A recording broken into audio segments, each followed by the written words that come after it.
When the war began in December 1941, Robert Janson of Bergenfield, New Jersey, was 25 years old. Since high school, he had been helping support his mother and three younger siblings in a variety of jobs, including a stint as a security guard at the 1939 World's Fair, and later for the Wright Aeronautical Corporation.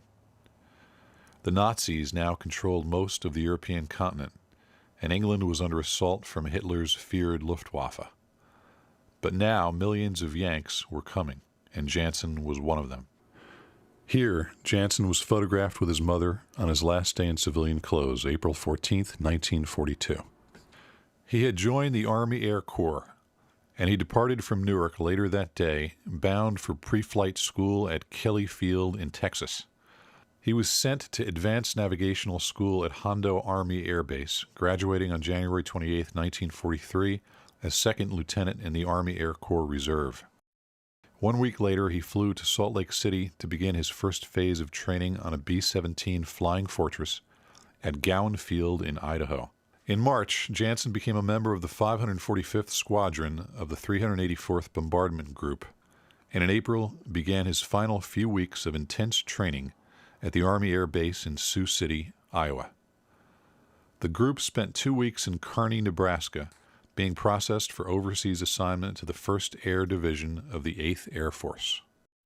Janson was assigned to Ralph Hall's Crew Number 15 and became close friends with co-pilot Rodney House and bombardier Tony Palazzo from the Bronx.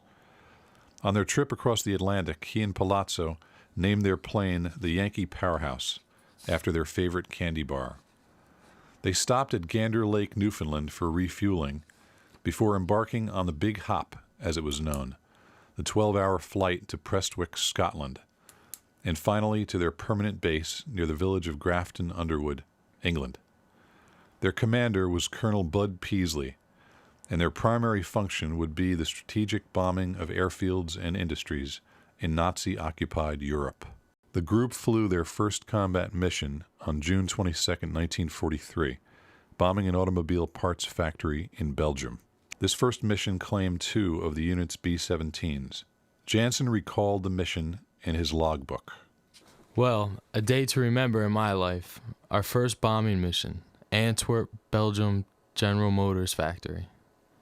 What a sensation when those Focke-Wulf 190s started their first attacks. Head-on frontal attacks. Spurts of orange coming right at us. And accurate flak all around us. No damage to our ship and crew. Thank our lucky stars. Said quite a few prayers. What a memorable day. Golly, 24 to go.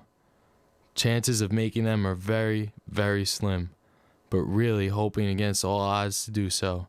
Quite a day. Dead tired after it all, but safe and healthy. Thank God. The 384th's second mission was to bomb the submarine pens at Hamburg, deep inside Germany. Janson had flown with his original crew on his first mission, but was ordered at the last minute to substitute on the Miss Deal, captained by Lieutenant John Way of Englewood, New Jersey. Their navigator had taken sick. Janson was awoken at 4 a.m. on June 25th and given the news. The bombers left Grafton Underwood 2 hours later. Janson would recall that day in a radio interview after the war. By the time we got to Hamburg, the weather had closed in and we set out for our secondary target, which was Emden. The Luftwaffe's fighters had kept up a running battle with us all the way. Just before we got to Emden, one of our engines went out and the pilot feathered the prop. We were tail end Charlie in the formation, and the fighters really pounced on us. A journalist who later interviewed Janson wrote, "The Miss Deal was flying at an altitude of 27,000 feet. Suddenly there was a shudder of the big bomber, and seconds later came the report on the intercom phone that the tail was on fire. Soon after that came the piercing call of the bailout siren. Janson was on the verge of passing out as the trap door in the nose of the plane jammed against his efforts. It had to be forced open. Finally, Janson jumped, pulled the ripcord as soon as possible, and floated down immediately into the surrounding void of clouds. He never saw the Miss Deal again, nor any of its crew members. Then, for minute after long minute, he drifted downward into the cottony gloom of the clouds, seeing nothing, feeling nothing. He remembered it was like being suspended in a jar of damp cotton. At about 6,000 feet, he broke out of the clouds. 2 German fighters flew around him, buzzing the countryside below to warn them that a flyer was parachuting down.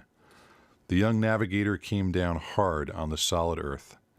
The hard landing broke his back and injured him in other ways.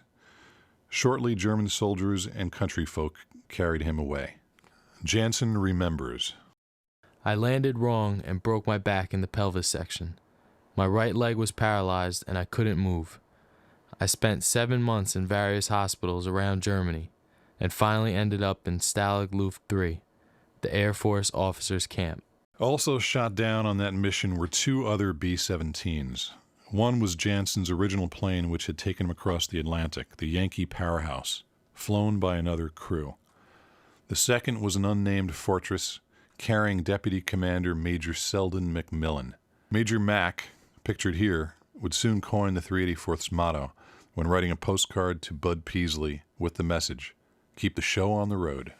Janson's family back home received word that his plane had gone down and he was officially missing in action. His mother began attending Mass and receiving communion every day. Back at Grafton Underwood, his pals Tony Palazzo, Rodney House, and Ralph Hall took the news hard. 6 of the 10 crew members had survived the crash of the Misteel, but as far as anyone knew then, none had survived. 4 were killed in action, including the pilot, John Way. Meanwhile, Janson was being moved from hospital to hospital throughout Germany. Word finally reached family and friends back home, and in time for Christmas, that he was alive, a POW. He had smuggled a letter to a German nun in a hospital, and it arrived at his home even before the War Department telegram was delivered with the happy news. Stalag Luft 3, known as the Airmen's Prison Camp, was located in Sagan, 100 miles southeast of Berlin. Janson's logbook from prison camp was Dedicated to my mother and sisters and brothers, whom I cherish most in life, to the life we have shared together, and to the day I return to my home. The log is filled with sketches, poetry, song lyrics, and prayers clipped from newspapers, photos of Hollywood pinup girls, and the names and addresses written down by the many fellow POWs he would get in touch with after the war. Stalag Luft 3 would become famous as the site of the Great Escape, which happened on March 24, 1944. But early in February, Janson, still recovering from his injuries, had learned that he and a number of other wounded officers were to join the war's first repatriation and exchange of prisoners. In his wartime log, Janson wrote his last entry from Stalag Luft. Monday, February 14th, Valentine's Day. Stayed in cooler from 11 a.m. Left at 4 a.m. Tuesday morning. After 10 train changes, Janson finally made it to Saarburg in time for his birthday on February 19th. Back home, his family followed his progress in the New York Times and Journal American. The next stop was across the border in neutral Spain. Janson's logbook continues. A very happy moment to cross the border with no goons on board. Diplomats were very friendly. Crossed the high Pyrenees covered with snow. First stop in Spain. Had some delicious Spanish food with good strong wine. It seemed a different day. Sun shining. And first time I realized I was free. We arrived in Lisbon, a harbor city, quite picturesque. We were warned that photographers and reporters were awaiting the party, and the station was crowded. We were whisked away through the crowd by Red Cross workers. In the terminal, they had a room for us, one large table decked out in oranges, sandwiches, and flowers. American officials and their wives were simply grand. They expressed their joy at seeing us. Imagine our thanks in seeing them. We were taken in an ambulance to our quarters, a Red Cross building. Nice, clean beds, new linens, flowers. Treated us fine. Outside in the harbor, we could see our ship, the Gripsholm. Received new underwear, toothbrush and toothpaste, handkerchiefs.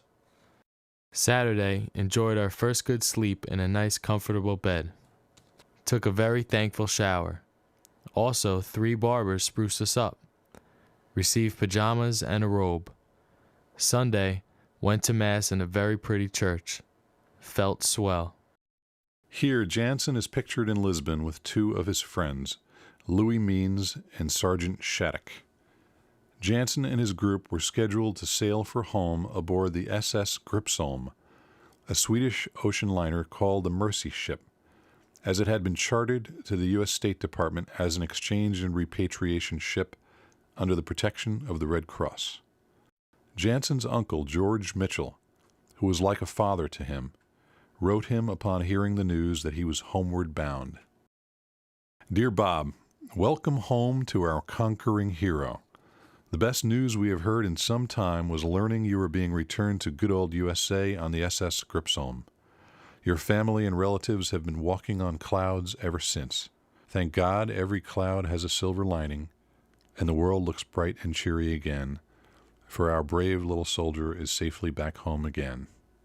You have acquitted yourself in the highest tradition of American courage, and can look with pride at your war record, knowing you have given your all for your country's and loved ones' sake. Greater glory than this no man hath. On March 6, 1944, Janson departed Lisbon on the Gripsholm, bound for home. Here he is pictured on deck with one of his best friends, another navigator, Barney Baxter. Janson arrived in New York Harbor 10 days later and disembarked at Halloran Hospital on Staten Island. He later told his family that the sight of the Statue of Liberty was one of the most emotional moments of his life. His younger brother Richard, 19 years old at the time, still remembers that day with extraordinary detail nearly 60 years later. Visiting friends and family were asked to wait in a large hall while the guys were having a brief physical and perhaps a little debriefing. I was with my mother and oldest sister. It was a long wait and a scene I will never, ever forget. One by one, each guy would enter in a maroon bathrobe. As they each came in, you would hear shouts of joy or screams of terror from friends and relatives. Many came in wheelchairs, some missing legs, some arms, some both, and many of them so severely burned I doubt they were recognized. No ears, no nose. What a horrible sight. After seeing all of the above, we had to wait for Bob. We did not know what to expect because he did not say much about his physical condition when he wrote home. But hey, here comes Bob, walking over to greet us looking super with a sunburn from a good trip back with good weather. He looked like he was away on a vacation. While he was talking to my mother and sister, I was checking him out from head to toe to see if he had his arms and legs. I noticed he had on a pair of ankle-high boots with a metal spring from the toe of his right foot to the top of the foot. The fall numbed his leg, so the spring, which a German doctor rigged up, was to exercise his foot as he walked. For many months thereafter, he would be sent to a resort for rehab. He would come home on most weekends and have a ball.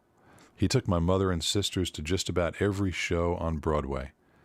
After his experience, I guess every weekend was like Christmas. Janson received the Purple Heart at a ceremony at Halloran Hospital that day.